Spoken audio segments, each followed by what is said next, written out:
Assange has appeared on platform after platform. He writes absolutely magnificently right across the press, but especially for Middle East Eye. Please welcome writer, journalist Peter Oborne.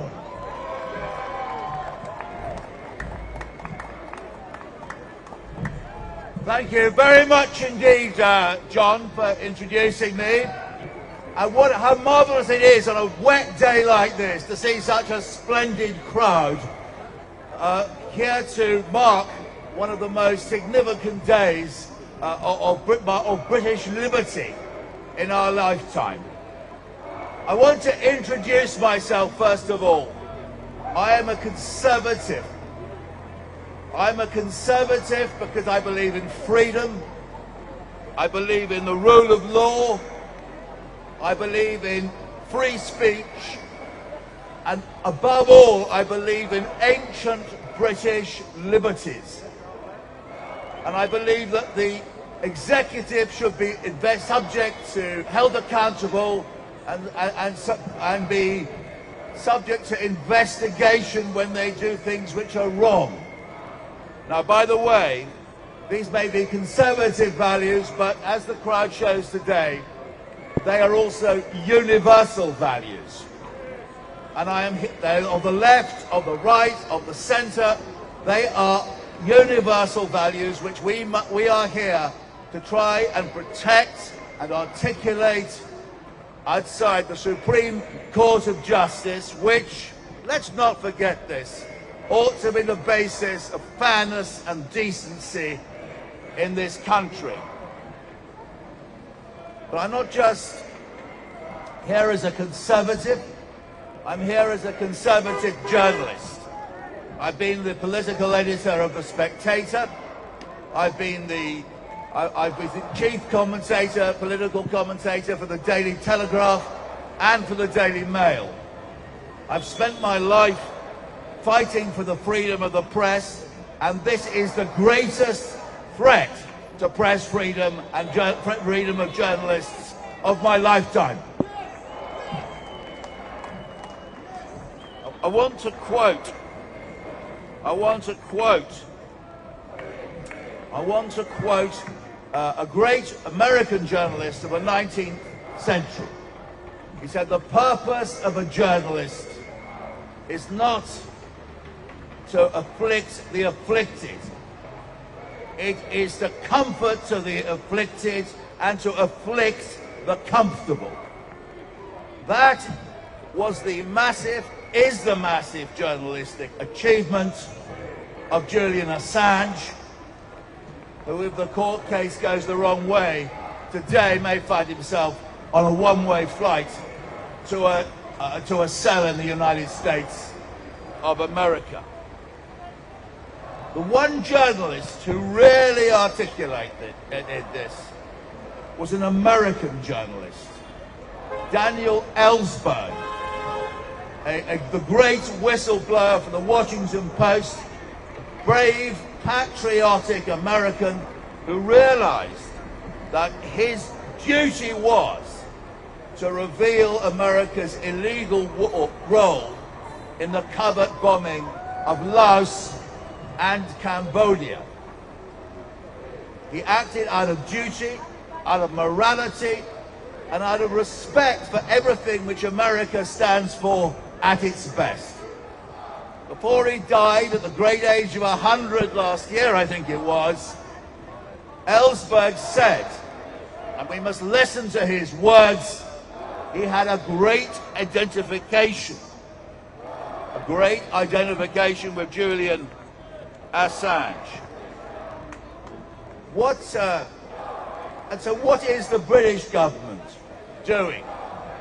Throwing its weight behind the American desire of an illegal American government which broke the law repeatedly during the War on Terror, supporting the desire of the American establishment to punish Julian Assange for committing the crime of journalism. They are charging Assange under the Espionage Act, and that it is utterly damnable utterly damnable that this British government should kowtow to that American wish. It's a British government, by the way, which has followed Joe Biden more recently, followed Joe Biden in blocking or not supporting a ceasefire in Gaza. These are people who do not know about human rights, do not understand about decency, and in Britain, statecraft is based on the idea that when the Americans say jump, we simply say how high. This is the most far-right British government in history, and their wish to send Assange to America shows that they have no understanding of what British values, freedom of speech, fair play, rule of law, really stand for.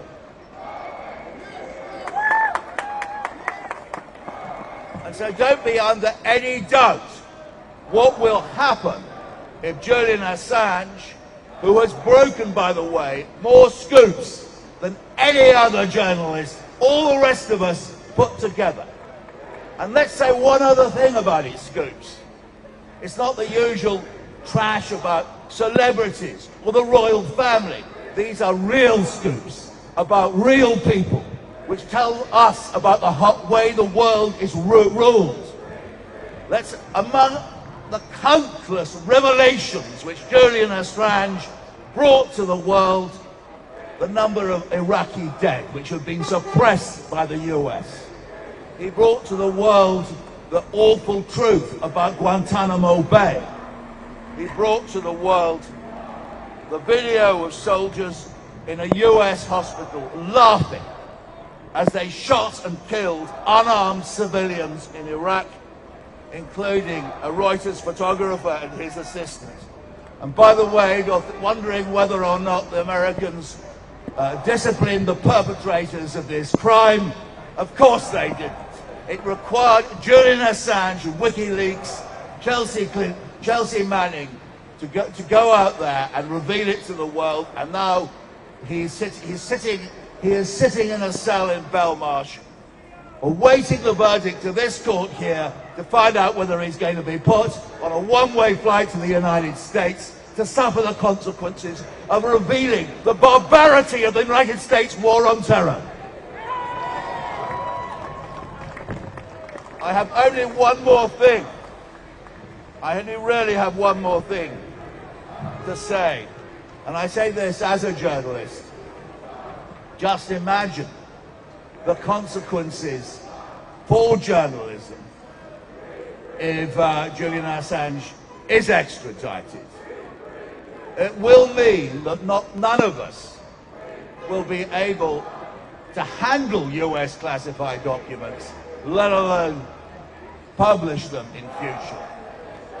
And that's not just British journalists, it will be journalists around the world. That is what is at stake today. It will mean that in future, the United States, or probably it will extend across the world, war crimes, atrocities will be kept secret.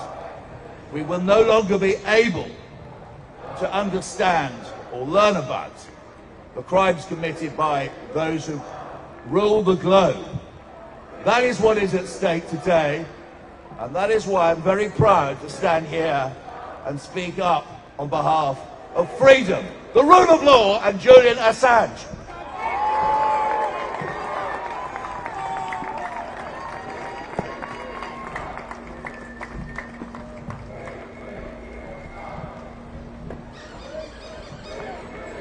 That was Peter Aubon. Thank you very much for that very clear, incisive analysis of what's at stake in the case of Julian Assange, and for your support. And thank you for all making the journey down here and standing in solidarity with Julian Assange, standing up for a free press. We, of course, will be bringing you further updates at the dinner break when the court breaks, at the end of the day when we're going to be marching down to Downing Street. But for now, let's just make sure that everybody going into the court hears very clearly what we're here for, and that there is only one decision No extradition. No extradition. Only one decision. No extradition. Okay, let's see you one more time. Wave your umbrellas if you support Julian Assange. Thanks very much. Thanks for coming out. We'll see you at lunchtime.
Sit.